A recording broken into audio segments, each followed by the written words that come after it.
Hello, BookTube. I figured just because we're in the midst of all the fun and frenzy that is BookTube-athon, that's no reason to neglect the mail, right? So I got a nice shipment, and I just recently, just a minute ago, and I thought I would open it together with you. So let's see what we have this time around. Pardon the shapeless blob in the foreground. The baby is awake for a change. That'll probably change in the course of the video. This is a title from Yale, coming out in late October. Future Humans, Inside the Science of Our Continuing Evolution, by Scott Solomon. Interesting. Are humans evolving today? I myself would say no. But because evolution requires not just a large population, but a large population that's largely affected by the natural world and is adapting to the natural world. And, 6 billion out of 9 billion humans on Earth don't do that anymore. So why would they? I don't know. Fascinating. I'll let the author tell me all about it. Let's see what we have next. That's not a bad start. I always love sciencey titles from Yale, or anybody really. All right, this one's from Grove Atlantic. What is this? Oh, very nice. Jan Lianke, The Explosion Chronicles. Look at that. This is a foreign novel of some kind, if I remember correctly. Man Booker International Prize finalist and winner of the Franz Kafka Book Prize, Jan Lianke, has been praised for his imaginative satire and insightful cultural critique as one of China's most successful writers. In this book, he returns to an unforgettable tale of three families competing to convert their small town into a super metropolis. Interesting. So he is a big deal. I kind of vaguely remembered that. He's a big deal. He's one of China's leading... And this is translated by Carlos Rojas from the Chinese. Okay, great. This comes out in early October. But this is the sort of thing that I will read right away. So I'm endlessly curious about that sort of thing. All right, on we go. What is this? Oh, goodness gracious. This is from FSG, and it is right up Steve's alley. This is The Vanquished, Why the First World War Failed to End, by Robert Gerwath.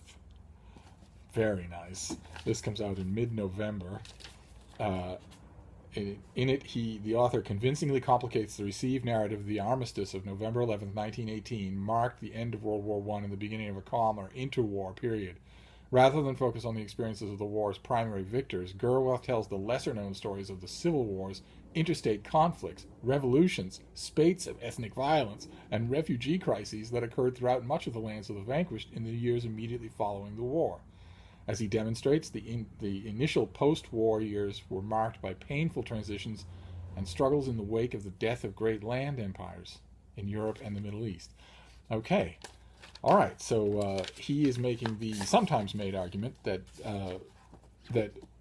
World Wars I and II were basically one war with a long armistice in between. Fascinating. I don't agree with that stance at all, but fascinating. What have we got here? Oh, very good. Okay, this is the finished copy of The Field of the Cloth of Gold by Magnus Mills. An underrated author, contemporary author, who's just not well enough known. I read this when I got it. This comes out in a month. This comes out in early August. Not a month, I guess. Actually, a week. I read this when it first came out and thought it was really, really good. But I will gobble it down again. It's just the sort of thing you need to gobble down again. So what have we got next here? Well, this is odd. It's addressed to Open Letters Monthly, but it feels personal. It doesn't feel like it came from... Must be a small publisher? Oh, yes, it is. Okay, Black Lawrence Press. Doesn't get any smaller.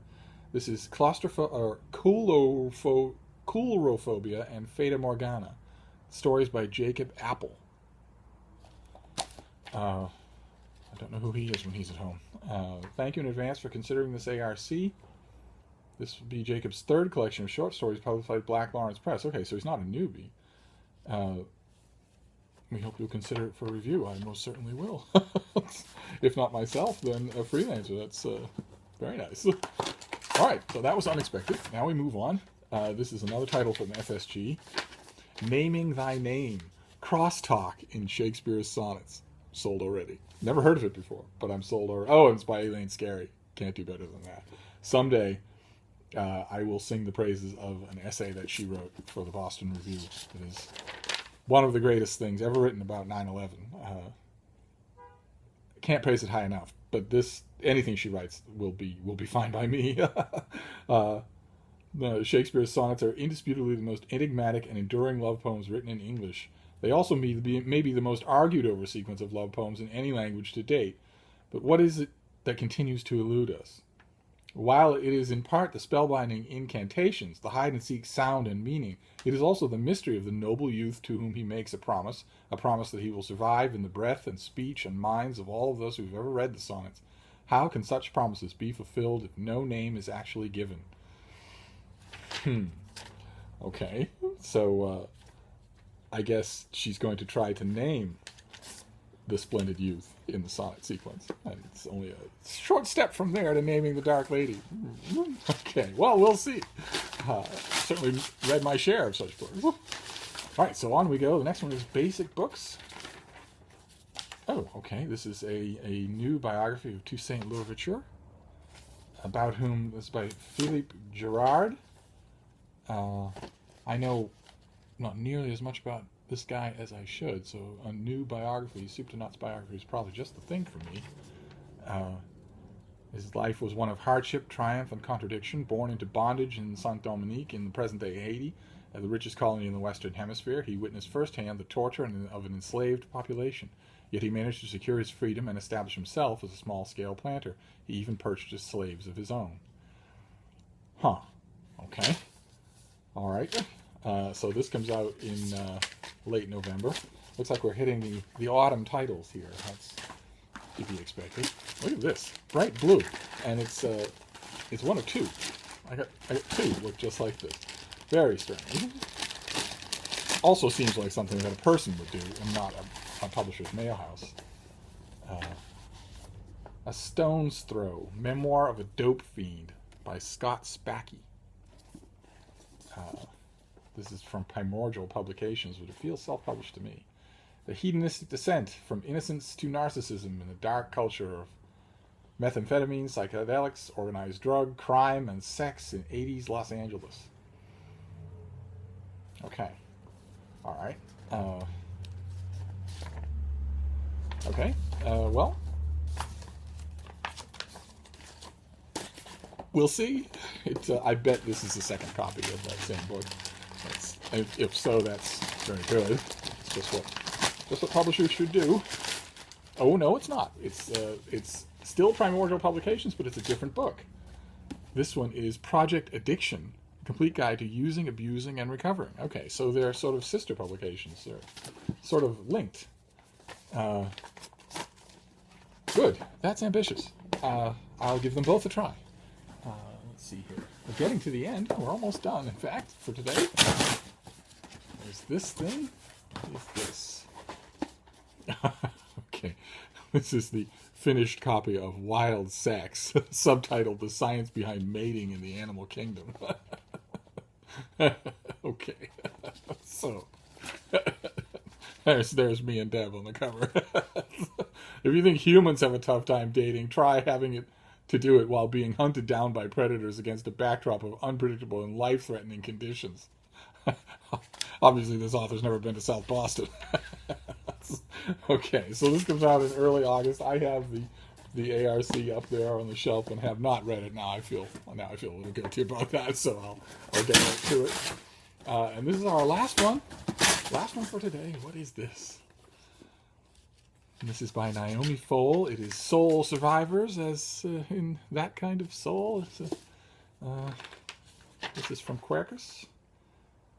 It's allegedly been praised for its impeccable plotting by The Guardian. Global warming has wreaked havoc on the planet. There is only one safe place to be, in the mountains above Seoul. And glamorous Korean-American bioengineer Dr. Kim Da-mi is convinced she has found the perfect solution to save the human race. But her methods are strange, and her business partner, Johnny Sandman, is an unsavory character with many secrets. Okay. All right, so this comes out in early August as well. A little bit strange. All right, so this was a slightly odd, but very interesting haul.